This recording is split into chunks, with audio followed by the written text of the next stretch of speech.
सर्वांना नमस्कार। मी राहुल रेखावार, संचालक, राज्य शैक्षणिक संशोधन व प्रशिक्षण परिषद महाराष्ट्र। हे कार्यालय पुणे येथे कार्यरत आहे आणि शालेय शिक्षण व क्रीडा विभाग या महाराष्ट्र शासनाच्या विभागाअंतर्गत कार्यरत आहे।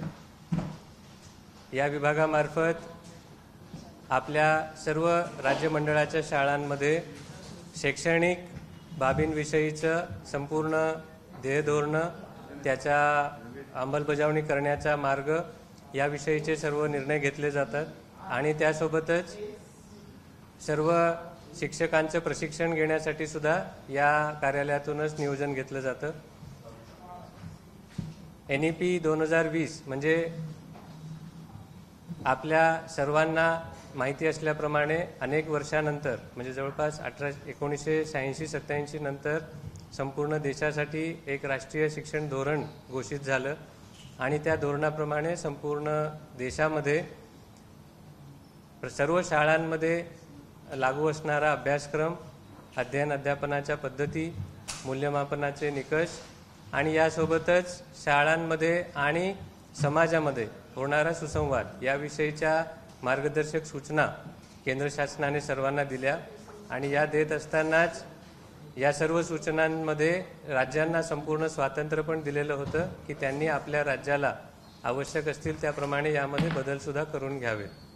त्या दृष्टीने NCERT ही केंद्र शासनाची याविषयीची जी सर्वोच्च संस्था आहे त्या संस्थेमार्फत राष्ट्रीय शैक्षणिक अभ्यासक्रम आराखडा, ज्याला आपण SCF म्हणतो, तो फाउंडेशन स्टेज म्हणजे पायाभूत स्तर, याचा अर्थ वयवर्ष 3 असल्यापासून ते वयवर्ष 8 असेपर्यंत म्हणजे दुसरीपर्यंत, आणि त्यासोबतच शालेय शिक्षणासाठीचा राष्ट्रीय अभ्यासक्रम आराखडा जो वर्ग 3 ते वर्ग 12 या वर्गांसाठी लागू आहे, हा जारी करण्यात आला होता। महाराष्ट्र शासनाने यापूर्वीच राष्ट्रीय शिक्षण धोरणाची स्वीकार केलेला असल्यामुळे आपणही आपल्या राज्याचा राज्य अभ्यासक्रम आराखडा पायाभूत स्तर आणि राज्य अभ्यासक्रम आराखडा शालेय शिक्षण हा बनवत आहोत। त्यातील पायाभूत स्तराचं काम पूर्ण झालेलं आहे, जे मागच्या वर्षीच आपण घोषित पण केला आणि त्याची अंमलबजावणी पण सुरू झाली, आणि शालेय शिक्षणाविषयीचा राज्य अभ्यासक्रम आराखडा बनवण्याचं काम सध्या अंतिम टप्प्यामध्ये आहे।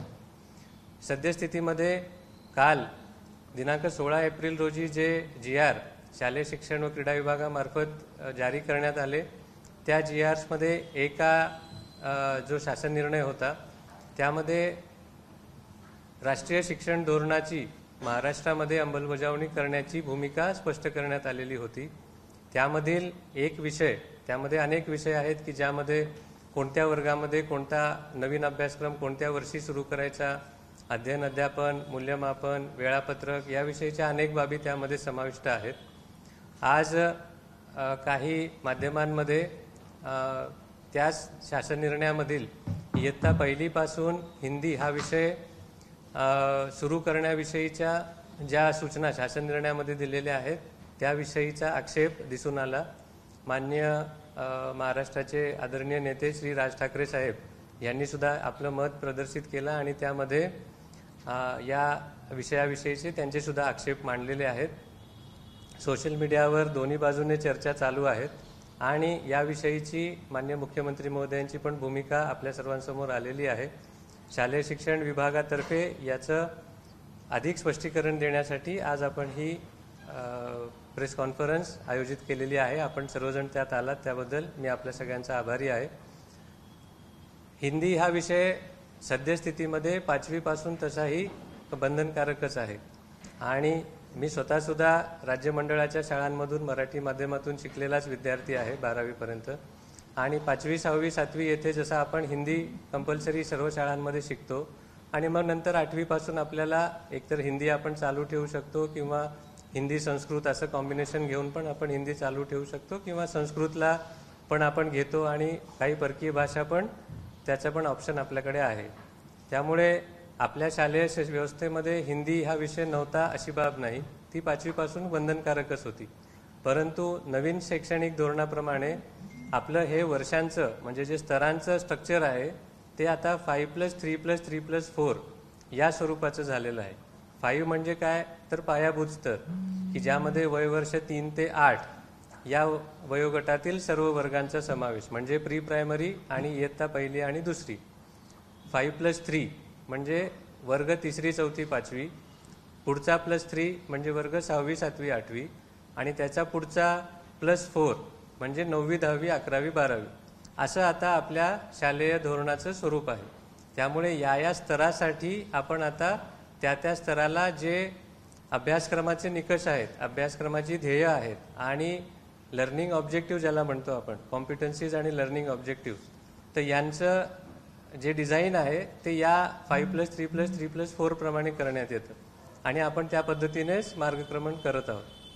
तर त्यामुळे पहिला 5 जो आहे, ज्याला आपण पायाभूत स्तर म्हणतो, तर त्यामध्ये पहिली या वर्गाला आपण सर्वजण जाणतो की मराठी जशी आधीपासूनच भाषा होती आणि अंदाजे वर्ष 2000च्या आसपास इंग्रजी भाषा पण आपण बंधनकारक केली आणि मागच्या 25 वर्षापासून ती इंग्रजी भाषा आपण सर्वच माध्यमांच्या शाळांमध्ये शिकवतो. आपण हेही जाणतो की महाराष्ट्रामध्ये अनेक माध्यमांच्या शाळासुद्धा राज्य मंडळामार्फत सपोर्ट करण्यात येतात. म्हणजे उदाहरणार्थ आपल्याकडे बंगाली, गुजराती, तेलुगू, तमिळ, कन्नड अशा वेगवेगळ्या माध्यमांच्या पण शाळा आहेत. त्या माध्यमांची पाठ्यपुस्तकंसुद्धा बालभारतीमार्फत म्हणजे शालेय शिक्षण विभागामार्फत बनवण्यात येतात आणि त्या शाळांचं नियमनसुद्धा ज्या पद्धतीने मराठी माध्यमाच्या शाळा आहेत त्याच पद्धतीने करण्यात येतं. या माध्यमांच्या शाळांमध्ये मराठी आणि इंग्रजी हे 2 विषय बंधनकारक असल्यामुळे पहिलीपासूनच 3 विषय ते अनेक वर्षांपासून शिकत आहेत.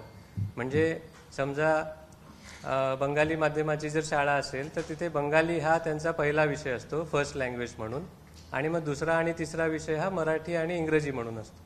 त्यामुळे या माध्यमांच्या शाळा अनेक वर्षांपासून 3 भाषा शिकतच आहेत पहिलीपासूनच. आणि भले या शाळांची संख्या किंवा या वर्गांची मुलांची संख्या कमी असेल तरी पण हे धोरण महाराष्ट्रासाठी काही नवीन नाही, हे मला इथे आपल्या सर्वांच्या निदर्शनास आणून द्यायचं आहे. दुसरी गोष्ट, आपण सर्वजण महाराष्ट्रातील जेवढी पण मुलं मुली आहेत यांना हिंदी ही भाषा पण काही नवीन नाही. आपण जरी 5वीमध्ये हिंदी शिकायला जात असलो तरी पण हिंदी आपण त्याच्या आधीच लिहायला, बोलायला, वाचायला पण शिकतो आणि आपण बोलतो सुद्धा दैनंदिन जीवनामध्ये. त्यामुळे NEPने जरी आपल्याला हे सांगितलं असलं की आपली मूळ शिक्षण पद्धती ही मातृभाषेतूनच असली पाहिजे, मराठीतूनच असली पाहिजे, आणि राज्य शासनाचा आणि शालेय शिक्षण विभागाचा सुद्धा हाच आग्रह आहे जो आम्ही या धोरणामध्ये सुद्धा अधोरेखित केलेला आहे की मराठीचं महत्त्व कुठेही कमी होत नाही आहे, परंतु तिसरी भाषा आपण इंट्रोड्यूस केल्यामुळे मुलांना सुद्धा फार काही याच्यामध्ये त्रास होण्याची शक्यता नाही आहे. कारण मराठी आणि हिंदीची लिहिण्याची पद्धती, स्क्रिप्ट ज्याला म्हणतो, ती देवनागरीच आहे, म्हणजे ती सारखीच आहे.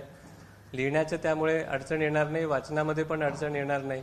मराठीच्या अभ्यासाला त्यामुळे एक पूरकताच त्यामुळे मिळेल आणि आपल्याला फक्त गरज आहे की त्यांची शब्दसंग्रह, म्हणजे हिंदीमधला जो शब्दसंग्रह आहे तो शब्दसंग्रह वाढवण्याची, जी आपण लेवल 2च्या म्हणजे R2 ज्याला टेक्निकल भाषेमध्ये म्हणतात किंवा द्वितीय भाषेच्या स्तराप्रमाणेच आपण ही भाषा त्या मुलांना देतोय.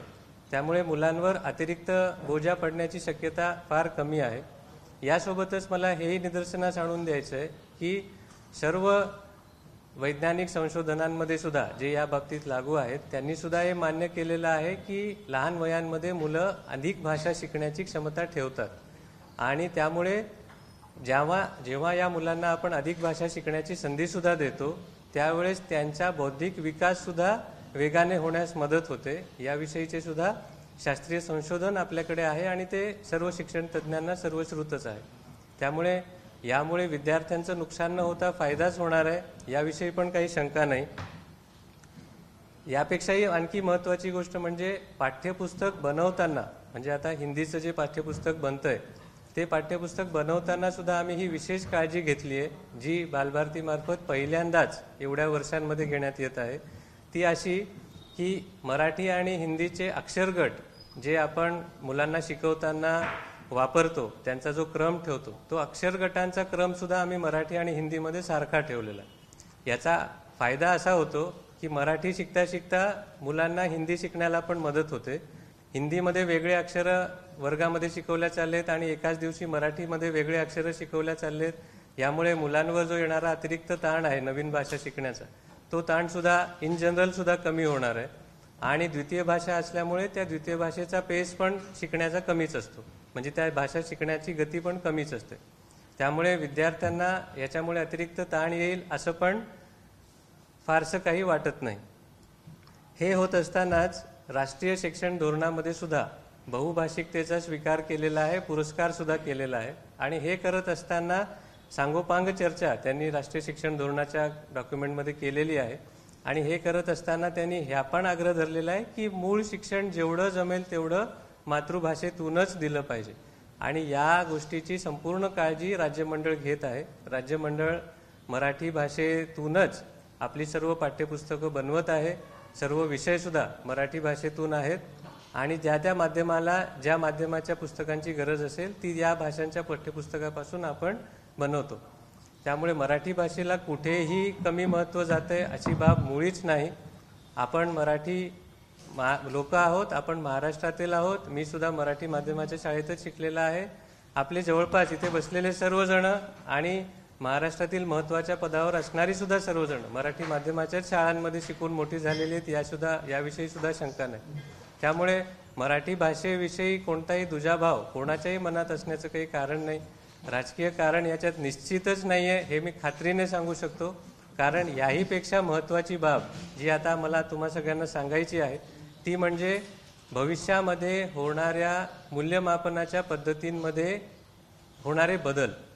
आपण जर NCERTच्या वेबसाईटवर आणि त्यांनी जी काही डॉक्युमेंट्स पब्लिक केलेली आहेत की भविष्यामध्ये आता राष्ट्रीय शिक्षण धोरणामध्ये जे जे बदल अपेक्षित आहेत, ज्या ज्या सुधारणा अपेक्षित आहेत, त्यातील एक अतिशय महत्त्वाचा बदल आहे तो म्हणजे मूल्यमापनाचा, की विद्यार्थ्यांचं मूल्यमापन कसं करण्यात येईल. आजपर्यंत आपण हे बघतो की मूल्यमापन फक्त परीक्षेतील मार्कांच्या आधारे आणि काही तोंडी आणि वर्गातील काही क्रियांच्या आधारे त्याला दिलं जातं. महत्त्वाच्या ज्या परीक्षा आहेत त्यामध्ये तर केवळ आणि केवळ लेखी परीक्षांच्या आणि प्रॅक्टिकल परीक्षांच्या माध्यमातून मुलांचं मूल्यमापन होत असतं. त्यामुळे त्या मुलांनी एक्स्ट्रा करिक्युलर, को करिक्युलर किंवा इतर ज्या पण काही बाबी केलेल्या आहेत किंवा इतर या गोष्टी शिकलेल्या आहेत त्यांचं कुठेच प्रतिबिंबित मूल्यमापनात होत नाही. या सर्व बाबी आता भविष्यात येणाऱ्या मूल्यमापनामध्ये बदलत आहेत.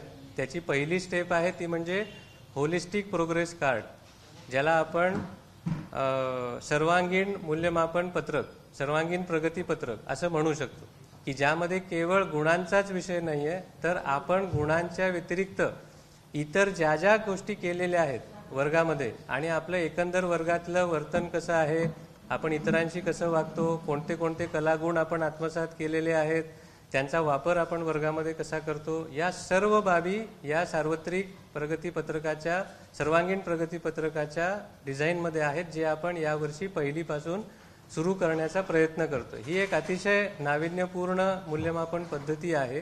आणि या पद्धतीसोबतच भविष्यात येणारी एक आणखी महत्त्वाची मूल्यमापनातील बदल जो आहे तो आहे अकॅडमिक बँक ऑफ क्रेडिट, ज्याला शॉर्ट फॉर्ममध्ये ABC असं म्हणतात.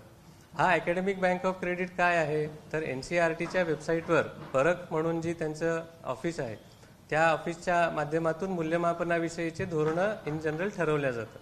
तर त्या धोरणामध्ये एक महत्त्वाचा मुद्दा असा आहे की आपण जेव्हा यापुढे विद्यार्थ्यांचं मूल्यमापन करू त्यावेळेस एक महत्त्वाची गोष्ट आली पाहिजे, ती म्हणजे भारतातील सर्व प्रकारचे जी बोर्ड आहेत त्या सर्व बोर्डमध्ये एक लेवल प्लेइंग फील्ड म्हणजे एक सूत्रीपणा असला पाहिजे. म्हणजे एका राज्याच्या बोर्डमध्ये जी गुण मिळतात त्या गुणांना किंवा त्या मूल्यमापनाला दुसऱ्या बोर्डाच्या मूल्यमापनाशी कशी तुलना करता येईल आणि त्यांना आपल्याला पूर्ण देशस्तरावर मूल्यमापनाचं एकच साहित्य, एकच मार्ग कसा बनवता येईल या दृष्टीने टाकणारं पाऊल म्हणजे बोर्डांचं एकसूत्रीकरण आणि अकॅडमिक बँक ऑफ क्रेडिटचा वापर, ही गोष्ट आहे. तर अकॅडमिक बँक ऑफ क्रेडिटमध्ये काय करतोय आपण तर विद्यार्थी जे जे विषय शिकतोय त्या विषयांप्रमाणे तो त्या विषयांमध्ये जेवढं पण नैपुण्य मिळवतो त्या नैपुण्याप्रमाणे त्याला पॉईंट्स मिळत जात आहेत. आणि हे पॉईंट्स त्या मुलाने किंवा त्या मुलीने वेगवेगळ्या जितक्या गोष्टी शिकलेल्या आहेत त्या सर्व गोष्टींवर आधारित आहे.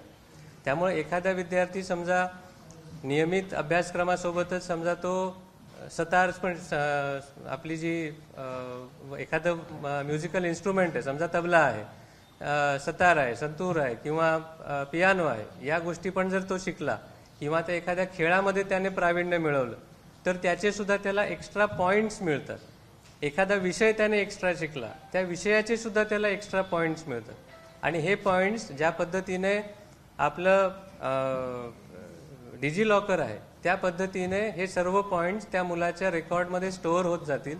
आणि हे स्टोअर होत असताना शेवटी जेव्हा पण मुलांचं मूल्यमापनाची तुलना करायची असेल त्यावेळेस या पॉईंट्सचा वापर करून तुलना करावी, या पद्धतीचं मूल्यमापनाचं स्वरूप NCERTने प्रस्तावित केलं आहे, जे अद्याप अंतिम नाही आहे पण ते बनत आहे आणि या दिशेने ते कार्यरत होणार याविषयी त्यांनी आपलं मानस जाहीर केलेलं आहे. या प्रकारच्या मूल्यमापनामध्ये आपण जर इतर माध्यमाची मुलं 3 भाषा शिकतायत आणि आपण 2च भाषा शिकतोय आणि एक भाषा जी आपण शिकू शकतो सहजपणे कोणताही फार जास्त त्रास न होता आणि तरी पण आपण जर नाही शिकली तर त्या एका विषयाच्या पॉईंट्समध्ये किंवा त्या विषयाच्या मूल्यमापनामध्ये आपण मागे पडू.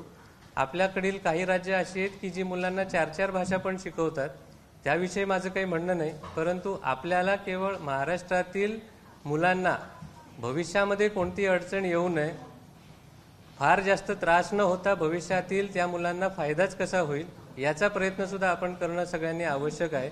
त्या दृष्टीने हे घेतलेलं पाऊल आहे.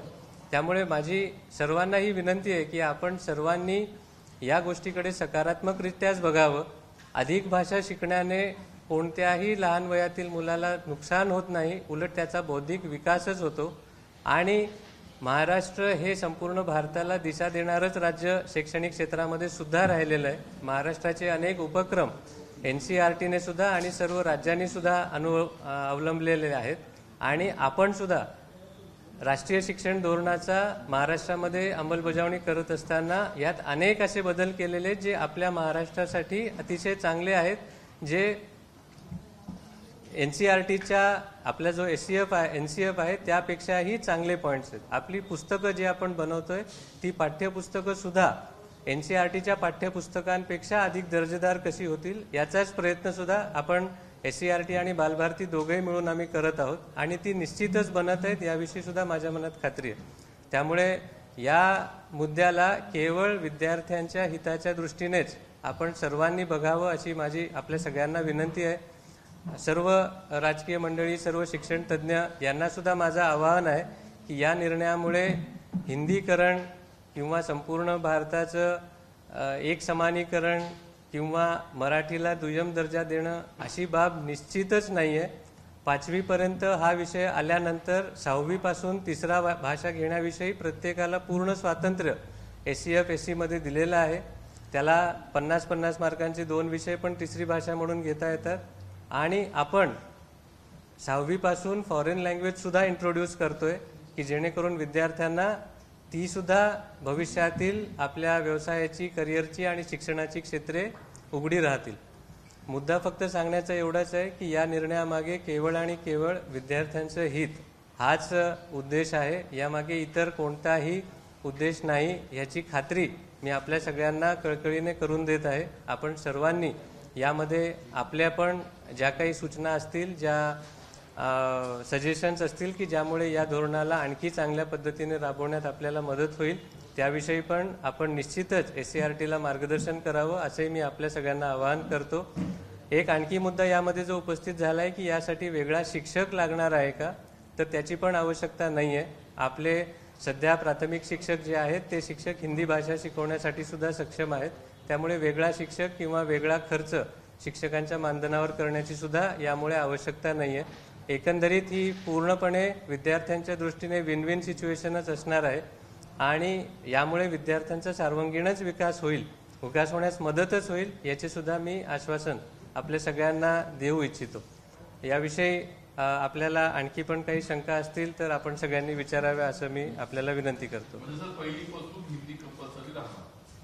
म्हणजे कालच्या शासन निर्णयामध्ये तसं धोरण शासनाने जाहीर केलेलं आहे. हा निर्णय खरं तर ज्यांनी निर्णय घेतला धोरणात्मक त्यांनी बोलणं अपेक्षित आहे, त्यांनी तुमच्यासारख्या अधिकाऱ्यांना का पुढे केलं?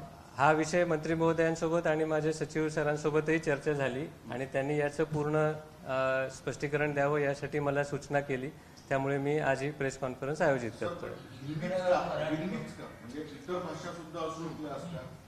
आता साऊथमध्ये हिंदी राष्ट्रभाषा नाही हे अनेकदा हे झालं. हां, आता याविषयी तिसरी भाषा इंट्रोड्यूस करायला आपल्याकडे दुसरे जे ऑप्शन्स आहेत त्या ऑप्शनसाठी वेगळे शिक्षक सुद्धा शासनाला अपॉइंट करावे लागले असते.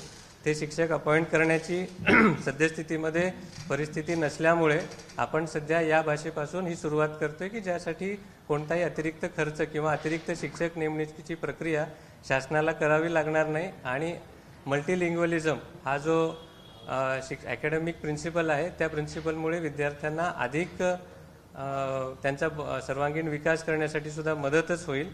भविष्यामध्ये याविषयीचा आणखी पण मार्ग काही निघाले तर अधिक भाषा पण सुरू करण्यासाठीची शिफारस माझ्यातर्फे नक्कीच करता येते. नाही, सद्यस्थितीमध्ये शासन निर्णयाने याविषयीचं आपलं धोरण स्पष्ट केलेलं आहे. भविष्यामध्ये जर याविषयी आणखी चांगले काही मार्ग दिसले तर त्याविषयी पण शिफारस SCERT तर्फे नक्कीच करण्यात येईल. आपण पहिलीपासून हिंदी अनिवार्य म्हणतोय आणि आता तुम्ही जसं म्हणलात की 6वी पासून परदेशी भाषा घेण्याचं पण आपण करून घेणार आहोत. त्यामुळे वेगळा हे होत नाही का की हिंदी आता आपण लागू करतोय मग का तर अतिरिक्त शिक्षक धरावे लागणार नाही आणि मग 6वीला जर परदेशी भाषा घेणार असू तर मग तेव्हा नाही अतिरिक्त शिक्षक लागणार. हां, 6वी पासून पण जेव्हा आपण विदेशी भाषा घेतोय तर आपण आत्तापासूनच आपल्या शिक्षकांचं प्रशिक्षण पण सुरू केलेलं आहे. त्यामध्ये ऑलरेडी जर्मन भाषेचे प्रशिक्षण शिक्षकांना सुरू झालेलं आहे. मागच्या 5-6 महिन्यांपासून ते चालू आहे. पुढच्या महिन्यामध्ये आपले जवळपास 100पेक्षा जास्त शिक्षक त्याच्या सर्टिफिकेशनची दुसऱ्या लेवलच्या सर्टिफिकेशनची परीक्षा पण देत आहेत. त्यामुळे आपण आपल्याच शिक्षकांना सक्षम करतोय की या ज्या नवीन भाषा आहेत विदेशी भाषा आहेत त्यासुद्धा विद्यार्थ्यांना शिकवण्यासाठी मदत व्हावी. आणि हिंदी भाषा इंट्रोड्यूस करण्यासाठी फक्त खर्च किंवा नवीन शिक्षक हे कारण नाही आहे, तर हे एक धोरणाची सुरुवात आहे असं म्हणायला पण काही हरकत नाही. मुद्दा असा आहे सर, आपण पहिलीपासून इंग्रजी कंपल्सरी खूप चांगला निर्णय होता, पण प्रशिक्षित शिक्षक वर्ग नसल्यामुळे आज तो प्रयोग अर्धा कसा फसल्याच जमाय अशी अवस्था आहे सध्याची. त्यात आता मी हिंदी आणता पुन्हा 6वीपासून परकीय भाषा हे सगळं सावळा गोंधळ नाही का? नाही, हा निश्चितच सावळा गोंधळ यासाठी नाही, कारण आपण प्रत्येक ठिकाणी नेमताना प्रशिक्षित शिक्षकच नेमलेले आहेत. आपण त्या शिक्षकांना त्या त्या विषयाचं प्रशिक्षण पण देतो. अंमलबजावणी आणि मॉनिटरिंग या बाबी सुद्धा लक्ष देण्याची गरज आहे आणि ती पण आपण देत आहोत. आपण आता जर बघितलं तर निपुण महाराष्ट्र नावाचं जे अभियान महाराष्ट्र शासनाने सुरू केलेलं आहे ते अभियान सुद्धा यासाठीच आहे की फाउंडेशनल लिटरसी व न्यूमरसी म्हणजे पायाभूत संख्याज्ञान आणि वाचन क्षमता या विकसित करण्यासाठी शिक्षकांना मदत करण्यासाठी सुद्धा शासनाने पावलं अतिशय प्रभावीपणे उचललेली आहेत. ज्याचं आपल्याला रिझल्ट पण दिसत आहे की अतिशय अल्प कालावधीमध्ये विद्यार्थ्यांनी ज्यांच्याकडे या बेसिक संख्याज्ञान आणि वाचनाच्या क्षमता नव्हत्या त्यामध्ये फार मोठी प्रगतीसुद्धा शिक्षकांनी केलेली आहे. त्यामुळे आपले शिक्षक क्षमता नाही आहेत असा विषय नाही आहे. आपल्या शिक्षकांच्या क्षमता अतिशय मोठ्या आहेत आणि त्या क्षमतांना आता उभारी देण्याचं बाहेर काढण्याचं कामही शासनातर्फे करण्यात येतं.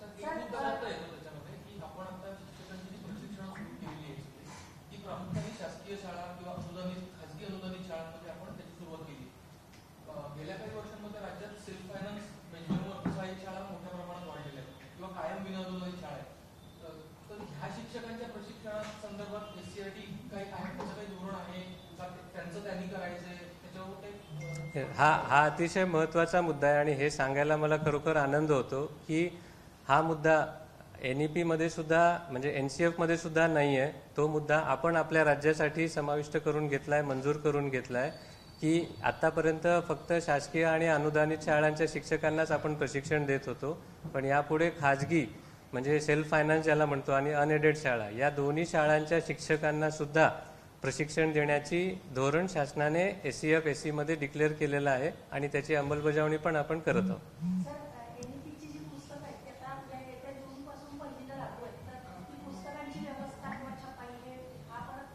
मॅडम मी त्याविषयी पण सांगेन, पण आता जो आपला प्रेस कॉन्फरन्सचा मुद्दा आहे पहिले त्याच्याविषयी जर आणखी कोणाला काही विचारायचं असेल तर तो घ्या, त्यानंतर सविस्तर सगळे मुद्दे घेऊ, काही हरकत नाही.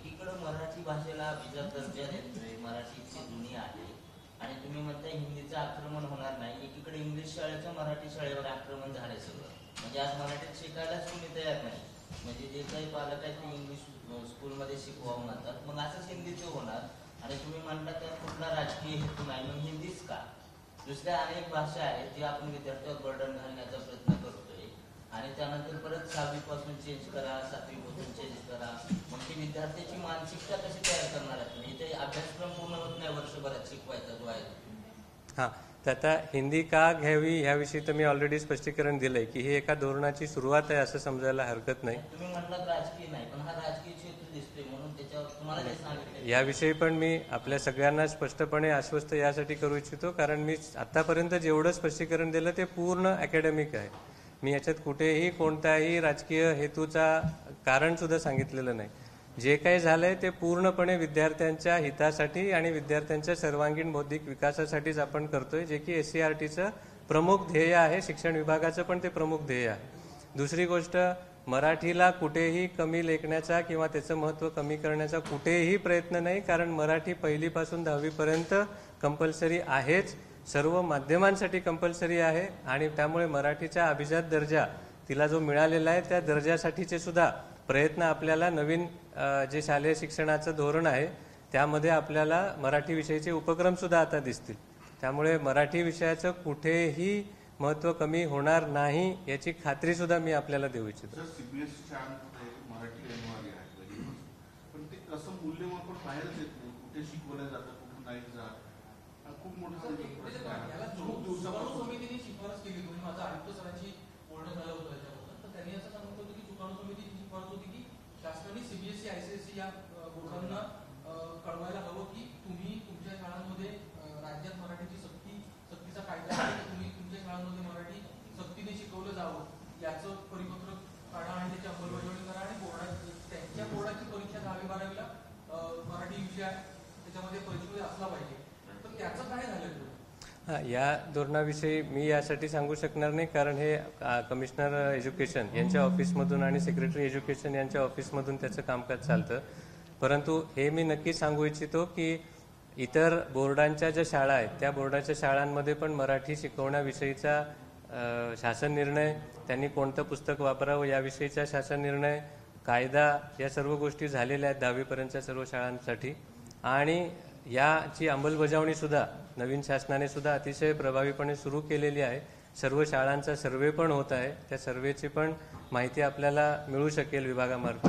आणि ज्या ज्या शाळांमध्ये होत नाही त्या शाळांवर कठोर कारवाई करण्याच्या पण सूचना माननीय मंत्री महोदयांनी सुद्धा दिलेल्या आहेत, जे ऑलरेडी मीडियामध्ये याआधी पण आलेलं आहे. त्यामुळे शालेय शिक्षण विभाग त्याविषयी निश्चितच काम करतोय आणि गंभीरपणे काम करतोय याची मला खात्री आहे.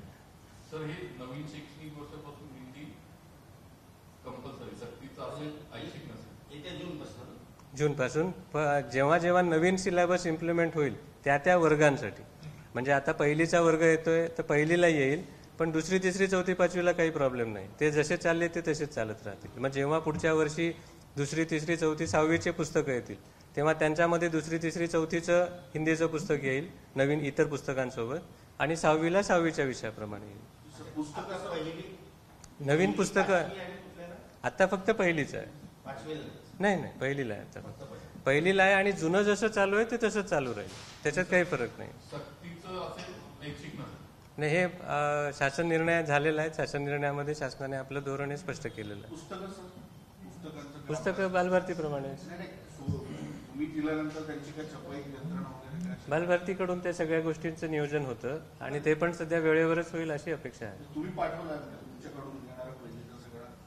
होय, पुस्तकांची मंजुरी, पुस्तकांचं डिझाईन, पुस्तकांचं कंटेंट या सगळ्यांवर काम ऑलरेडी जवळपास झालेलं आहे. त्यामुळे काही काळजी नाही. उद्देश एवढाच आहे की शाळा जेव्हा सुरू होईल तेव्हा पहिल्या दिवशी सगळी पुस्तकं त्या शाळांच्या मध्ये विद्यार्थ्यांमध्ये असतील आणि विभाग त्या दृष्टीने पूर्ण प्रयत्न करतो. ते होईलही याविषयी माझ्या मनात शंका नाही. मनसेनी उद्या आंदोलन ठेवलेलं आहे, तुमचा विरोध काय म्हणतात? म्हणजे माननीय राज ठाकरे साहेबांविषयी संपूर्ण महाराष्ट्रालाच आदर आहे की त्यांनी आपल्या मराठी माणसाची अस्मिता जागृत ठेवण्यासाठी आणि तिला वृद्धिंगत करण्यासाठी अतोनात प्रयत्न केलेले आहेत. त्यांच्याविषयी सर्वांच्याच मनात आदर आहे, याविषयी पण शंका नाही. परंतु माझी पण ठाकरे साहेबांना ही विनंती आहे की साहेबांनी विद्यार्थ्यांच्यासाठीचा हा निर्णय आहे आणि यात कोणत्याच पद्धतीचं राजकारण नाही किंवा हा महाराष्ट्र असा आहे की जो दिल्लीचंही तख्त राखतो. त्यामुळे या महाराष्ट्राला कोणत्याही दृष्टीने त्याचं महत्त्व कमी करण्याचा कोणताही हेतू लवलेशही शालेय शिक्षण विभागाचा नाही. याची खात्री मी माननीय ठाकरे साहेबांना देऊ इच्छितो आणि त्यामुळे त्यांना मी विनंती करतो की त्यांनी याविषयी पुनर्विचार करावा आणि आपल्या शालेय शिक्षण विभागाला आणि सर्व शाळांना मदत करावी.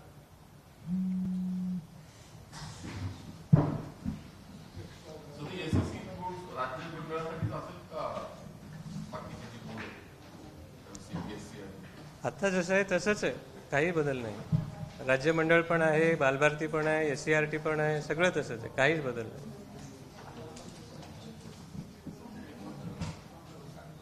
काय झालं हिंदीमध्ये?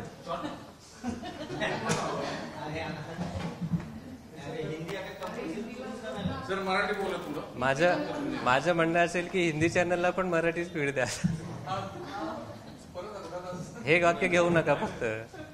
एक आम्हाला मराठी चॅनलसाठी 1 मिनिट बरंच नाही. नाही काय आता काय बोलू म्हणजे कोणासाठी बोलायचं? मराठीतूनच सगळी भूमिका नाही, पण या भूमिकेविषयी काही आणखी प्रश्न आहेत कोणाचे? ठीक आहे.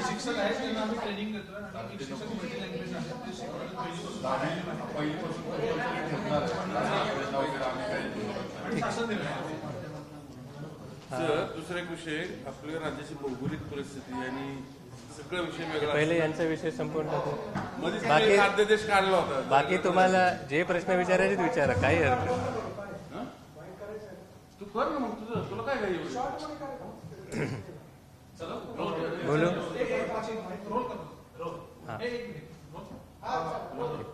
नमस्कार, मी राहुल रेखावार, संचालक राज्य शैक्षणिक संशोधन व प्रशिक्षण परिषद महाराष्ट्र. आपण सर्व जाणतो की काल दिनांक 16 एप्रिल रोजी महाराष्ट्र शासनाने शासन निर्णयाद्वारे इयत्ता पहिलीपासून हिंदी ही भाषा सुद्धा सर्व राज्य मंडळाच्या शाळांसाठी बंधनकारक करण्याचा निर्णय घेतलेला आहे. आणि हा निर्णय केवळ आणि केवळ विद्यार्थ्यांच्या शैक्षणिक आणि बौद्धिक विकासाच्या आणि हिताच्या दृष्टीनेच घेण्यात आलेला आहे. याविषयीची खात्री विभागातर्फे मला आपल्या सर्वांना द्यायची आहे. यामध्ये इतर कोणताही हेतू नाही आणि त्यामुळे आपण सर्वांनी या शासनाच्या निर्णयामध्ये त्याच्या अंमलबजावणीमध्ये सर्वांनी मदत करावी असं मी आवाहन आपल्या सर्वांना करतो. धन्यवाद. हा निर्णय मागे घेणार शासन ह्या विरोधामुळे अशी काही चर्चा सुरू आहे का? काही माननीय मुख्यमंत्री महोदयांनी पण आपलं मत व्यक्त केलेलंच आहे. ABP माझा, उघडा डोळे बघा नीट.